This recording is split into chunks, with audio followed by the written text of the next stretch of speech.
Hello everyone. तो पिछला video जो है वो बीच में कट हो गया था, मैं वहीं से शुरू कर रहा हूँ। हमने यहाँ पे -230 लिया तो वो यहाँ तक पहुँच रहा है, इसीलिए अब मैं -250 ले लेता हूँ इसे। और अब हम टेस्ट करते हैं when I start as a clone. तो वो आप देखेंगे कि वो पूरा का पूरा लाइन में आगे तक जा रहा है।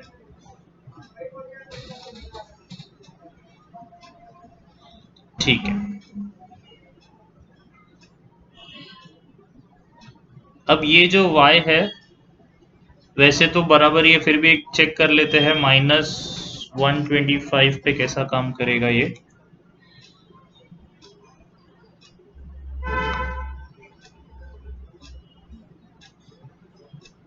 ओके, तो मेरे हिसाब से -119 ही बराबर था, क्योंकि वो एग्जैक्टली लाइन के ऊपर दिख रहा है।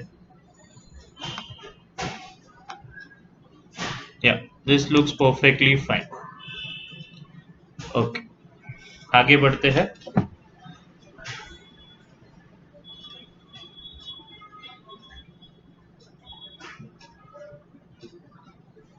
अब ये फाइनली ये क्लोन को डिलीट करने का टाइम है, तो वापस आप जाएंगे कंट्रोल में, और ये सब जब खत्म हो जाता है तो हम क्लोन को डिलीट कर देंगे।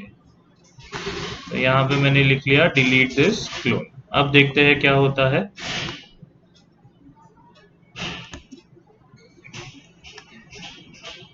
फिर भी ये थोड़ा सा विजिबल है, तो इसका कुछ हम आगे जाके चेंज करेंगे, थोड़ा सा सेट करेंगे। ये गायब होना चाहिए पूरा का पूरा। चलिए ठीक है, देखते हैं। अब वापस मैं बेयर वॉकिंग में आ जाता हूँ जरा, और एक और कोड यहाँ पे लिख लेते हैं। सो इस बार हम जाएंगे इवेंट्स में वापस, और इवेंट्स में जाके पहले तो एक मैसेज लिखना पड़ेगा। तो सबसे पहले तो यहाँ पे लेके व्हेन आई रिसीव मैसेज 1 पे क्लिक करके आप न्यू मैसेज लिखेंगे, और उसमें लिखेंगे स्टार्ट गेम। तो ये हमारा मैसेज है। So when I receive start game,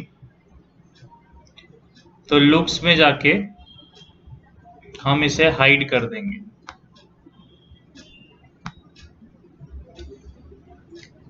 और उसके बाद एक और इवेंट्स में जाके फॉरएवर ब्लॉक ले लेंगे, कंट्रोल्स में जाके। ये अब हम मल्टीपल बेयर्स जो है वो क्रिएट करने वाले हैं, इसीलिए ये कर रहे हैं। तो यहाँ पे एक और ऑप्शन रहेगा क्रिएट क्लोन। सो जस्ट हम नीचे जाते हैं, यहाँ पे देख सकते हैं create clone of my self, ये हमने अंदर ले लिया है। और रैंडमली क्रिएट करना है, तो हम क्या करेंगे, एक पहले तो वेट सिग्नल ले लेते हैं।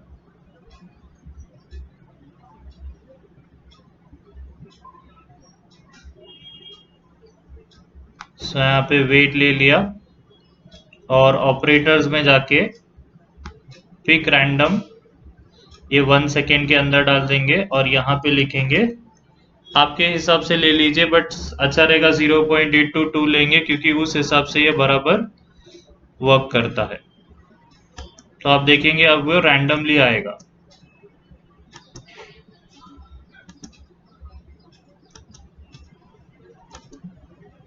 तो आप देख सकते हैं कि यहाँ पे गैप बहुत कम है, और मैं आउट हो चुका हूँ। ऑब्वियसली वो स्कोरिंग वगैरह तो अभी बाकी है, ना ही हमने गेम ओवर वगैरह डिस्प्ले किया है, तो वो धीरे धीरे डिस्प्ले होगा। चलिए, ये पार्ट हो गया। अगर हम डिस्कस करें कि क्या क्या कोडिंग हुआ है, तो आप जेमी में आके देखेंगे कि हमने उसे स्पेस वाला कोडिंग दिया, मतलब स्पेस देने से वो जंप करेगा और वापस अपने पोजीशन पे आ जाएगा। तो वो ये लॉजिक से हमने किया है। हमने क्या किया, उसका फॉल स्पीड करके एक वेरिएबल सेट किया, तो फॉल स्पीड को 15 पे सेट कर दिया है, और धीरे धीरे वो नीचे आता है। ये फॉल स्पीड को 15 पे प्रेस सेट करने पे वो हवा में जाता है, और ये रिपीट सिग्नल डालने से वो हवा से नीचे आता है। और हमने उस हिसाब से यहाँ पे नंबर सेट किए ताकि वो एग्जैक्टली ये लाइन के ऊपर लैंड हो जाए। तो वो आपको ट्रायल एंड एरर से करना पड़ेगा। दूसरा कोडिंग हमने बेयर के लिए किया है। एक तो उसे क्लोन से स्टार्ट किया ताकि वो एक रनिंग मोशन में आ जाए, और फिर यहाँ पे हमने उसे रैंडमाइज कर दिया। अब आगे बढ़ते हैं।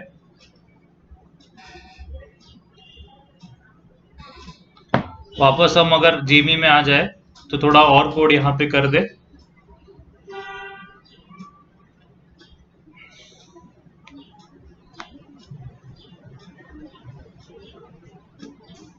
तो सबसे पहले हम जाएंगे इवेंट्स में, और यहाँ पे भी when I receive start game. तो अब हम एक और वेरिएबल ले लेते हैं, जैसे फॉल स्पीड लिया था, एक नया वेरिएबल ले लेते हैं स्कोर। तो ये जो कोडिंग है हम स्कोर के लिए कर रहे हैं, तो यहाँ पे देख सकते हैं स्कोर आ चुका है और वो 0 पे सेट है। और ऑब्वियसली हम इसे हर बार जब जब गेम स्टार्ट होता है तो स्कोर को 0 पे सेट कर देंगे। तो ये हो गया स्कोर का पार्ट। ऑब्वियसली ये कहीं पे भी हो तो इसके अपने इनिशियल पोजीशन पे आना चाहिए। तो इसके लिए हम जाएंगे मोशन में, और मोशन में गो टू एक्स। अभी अगर मैं क्लिक करूं तो ये पोजीशन बराबर है -175 -86। तो यही पोजीशन रहने देते हैं।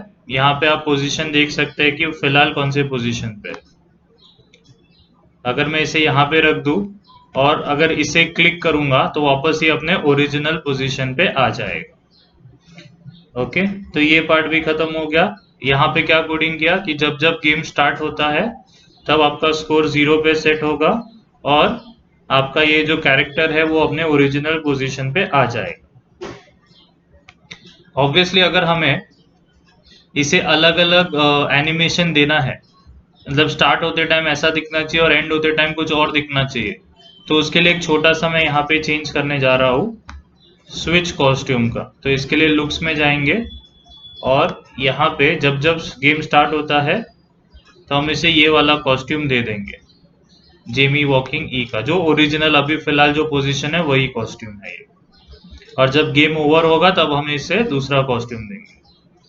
तो वो हम जाएंगे थोड़ी देर के बाद। चलिए, तो एक्चुअली अभी नेक्स्ट वही कर लेते हैं कि गेम ओवर होगा तो क्या करने का। तो वापस उसके लिए एक और वेरिएबल लेना पड़ेगा गेम ओवर का। तो नया वेरिएबल, और यहाँ पे लिखेंगे गेम ओवर,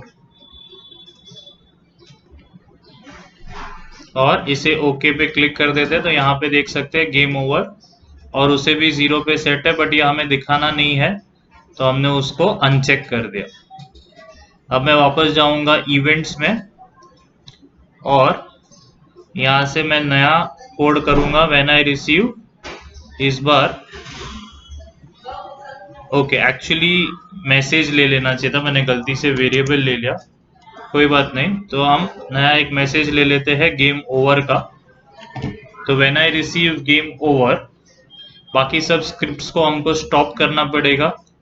तो हम जाएंगे कंट्रोल में, और यहाँ पे एक स्टॉप का ऑप्शन रहेगा।